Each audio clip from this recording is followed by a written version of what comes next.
Ẹ kú dédé ìwòyí ẹ̀yin akẹ́kọ̀ọ́ mi. Nínú fídíò wa tó kọjá, a ti ṣe àlàyé díẹ̀ nípa ẹ̀yán modify noun bí àwọn olóyìnbó ṣe máa ń pè. Mo ní ẹ̀yán ni ọ̀rọ̀ tàbí àkójọpọ̀ ọ̀rọ̀ tí a fi ń yán ọ̀rọ̀ orúkọ tàbí ọ̀rọ̀ arọ́pò afarajọ orúkọ nínú gbólóhùn. Mo ní pé oríṣi ẹ̀yán mẹ́wàá òun ni a ní. Nínú àwọn fídíò wa tó kọjá a ti ṣàlàyé mẹ́ta nínú ẹ̀. Ìkẹrin eléyìí tí à ń pè ní ẹ̀yán aláwẹ̀ gbólóhùn. Èyí ni àwọn ọ̀rọ̀ tí wọ́n máa ń ṣe àpèjúwe ọ̀rọ̀ orúkọ. Atọ́ka rẹ̀ ni tí òun ni atọ́ka ẹ̀. Òun ló máa jẹ́ ká mọ̀ wípé ẹ̀yán aláwẹ̀ gbólóhùn òun ni à ń sọ̀rọ̀ nípa ẹ̀. Atọ́ka ẹ̀ ni tí, ẹ̀yán aláwẹ̀ gbólóhùn. Èyí ni àwọn ọ̀rọ̀ tí wọ́n máa ń ṣe àpèjúwe ọ̀rọ̀ orúkọ nínú gbólóhùn. Nígbà tí a ṣiṣẹ́ lórí ẹ̀yán a ṣe àpèjúwe tó jẹ́ ti àkọ́kọ́ tí a kọ́kọ́ ṣe. Mo sọ fún wa pé wọ́n jẹ́ ọ̀rọ̀ àpèjúwe tó ń ṣàlàyé bí nǹkan ṣe rí. Ìyẹn ni ẹ̀yán aṣàpèjúwe, ó ń ṣàlàyé nǹkan bí nǹkan ṣe rí. Gbogbo ẹ̀yán tó wọ́n máa jẹ́ tó bá ti jẹ́ pé ọ̀rọ̀ àpèjúwe ló wà níbẹ̀. Ẹ̀yán modify noun tó máa jẹ́ ẹ̀yán aṣe àpèjúwe.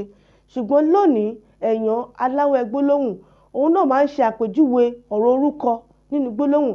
Ṣùgbọ́n nǹkan tí eléyìí fi yàtọ̀ sí ẹ̀yán aṣàpèjúwe ni wípé tí òun ni atọ́ka ẹ̀ tí àwọn olóyìnbó máa ń pè ní tí preposition, tí òun ni atọ́ka ẹ̀. So bí tá bá ti rí tí nínú gbólóhùn a ti mọ̀ pé grammatical function máa jẹ́ ẹ̀yán aláwẹ̀ gbólóhùn.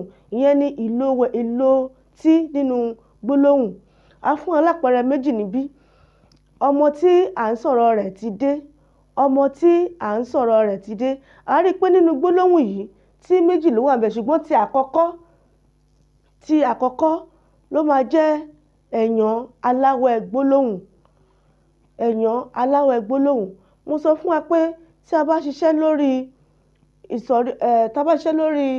ìsọ̀rí ọ̀rọ̀ àti ìlò wọn nínú gbólóhùn, bí a ṣe lo àwọn ọ̀rọ̀ kọ̀ọ̀kan yìí ó máa yé wa dáadáa. Ìyẹn ló máa jẹ́ ká lè kọ iṣẹ́ wa gẹ́gẹ́ bó ṣe tọ́ àti bó ṣe yẹ. Nígbà náà a lè mọ ìgbà tí a lè fi àwọn ẹ̀yán yìí, ìyẹn ni grammatical function tó máa jẹ́. Lónìí ẹ̀yán aláwẹ̀ gbólóhùn la ṣiṣẹ́ lé lórí lónìí. Atọ́ka ẹ̀ ni tí. Ìlò ẹ̀ nínú gbólóhùn máa jẹ́ ẹ̀yán aláwẹ̀ gbólóhùn. Ṣùgbọ́n tó bá jẹ́ pé ọ̀rọ̀ àpèjúwe tó ń ṣiṣẹ́ àpèjúwe fún ọ̀rọ̀ orúkọ nínú gbólóhùn, ìlò ẹ̀ máa jẹ́ ẹ̀yán aṣe àpèjúwe. Fún àpẹẹrẹ pupa, dúdú, funfun. A ti mọ̀ pé àwọn ọ̀rọ̀ wọ̀nyí ọ̀rọ̀ àpèjúwe ni wọ́n. Ìlò ẹ̀ nínú gbólóhùn máa jẹ́ ẹ̀yán aṣe àpèjúwe.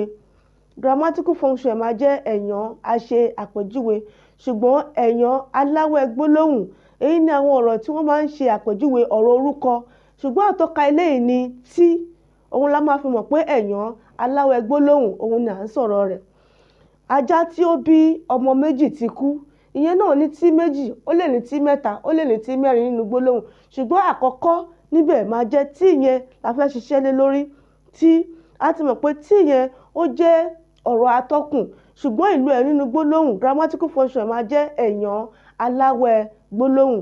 Ìwé tí mo rà, tí àkọ́kọ́ yẹn òun ni atọ́ka ẹ̀yán aláwẹ̀ gbólóhùn. Tí ìsọ̀rí ẹ̀ jẹ́ ọ̀rọ̀ atọ́kùn. Ṣùgbọ́n how it is used in the sentence ó máa jẹ́ ẹ̀yán aláwẹ̀ gbólóhùn. Ìyẹn ni àwọn olóyìnbó máa ń pè ní grammatical function. Tí a bá ti kọ́ tán a lè fún ara wa ní àpèjúwe méjì méjì sí. Ìyẹn máa jẹ́ iṣẹ́ àmúrelé wa fún tòní. Màá fún ẹ̀yin akẹ́kọ̀ọ́ mi ní ààbọ̀ ìṣẹ́jú láti kọ sílẹ̀ nígbà tí a máa tẹ̀síwájú.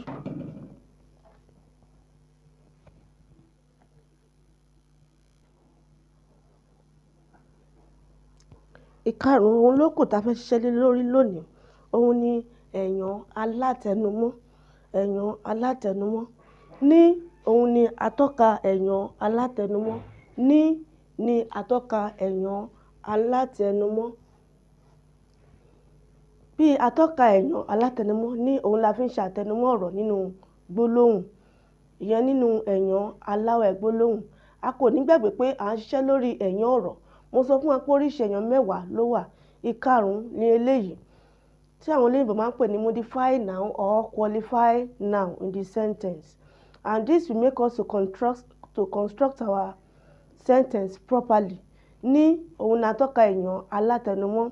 Èyí tí a ṣiṣẹ́ lé lórí ìyẹn number 4 tí òun ni atọ́ka èèyàn yìí, ìyẹn ni èèyàn aláwẹ̀ gbólóhùn, ṣùgbọ́n èèyàn alátẹnumọ́ ní òun ni atọ́ka ẹ̀. A fún wa ní àpẹẹrẹ méjì níbí: ìwé ni mo rà, ilé ni mo kọ́, mọ́tò ni mo rà, aṣọ ni mo wọ̀. Ní òun ni atọ́ka èèyàn alátẹnumọ́ yìí.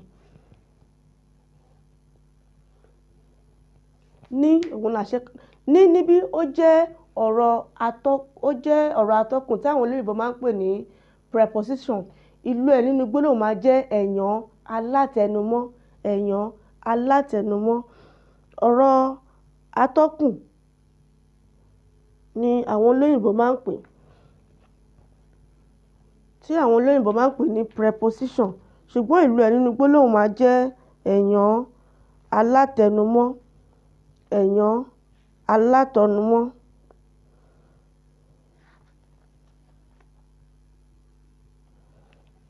Ìsọ̀rí ọ̀rọ̀ tó jẹ́ ni ọ̀rọ̀ atọ́kùn, ṣùgbọ́n ìlò ẹ̀ nínú gbólóhùn máa jẹ́ èèyàn alátẹnumọ́. Níbí òun la ti ń ṣàlàyé àwọn grammatical function bí àwọn olóyìnbó náà ṣe ní tiwọn, bẹ́ẹ̀ náà ni àwa Yorùbá a ṣe ní titi wa. Ní òun ni ìsọ̀rí ọ̀rọ̀ tó jẹ́, ṣùgbọ́n ìlò ẹ̀ nínú gbólóhùn, how it is used in the sentence, máa jẹ́ èèyàn alátẹnumọ́. Ìwé ni mo rà, ilé ni mo kọ́, aṣọ ni mo wọ̀, àti bẹ́ẹ̀ bẹ́ẹ̀ lọ. Eléyìí máa tún jẹ́ iṣẹ́ àmúrelé wa kejì. Tí a bá ti ṣe tán, kí a wá ọ̀rọ̀ mẹ́ta tàbí mẹ́rin ká fi kún àwọn àpẹẹrẹ tí mo kọ yìí. Lẹ́yìn náà, ìyẹn á jẹ́ kó lè tètè yé wa dáadáa. Ibi tí a ti máa lo ní nínú gbólóhùn tó máa jẹ́ ọ̀rọ̀ atọ́kùn, ṣùgbọ́n ìlò ẹ̀ nínú gbólóhùn máa jẹ́ èèyàn alátẹnumọ́. Níbí la máa ti dúró sí lónìí fún ti tòní. Tó bá dìgbà míì, a tún máa tẹ̀síwájú títí ìgbà tí a máa fi pàdé nínú fídíò wa tó ń bọ̀. Ire o!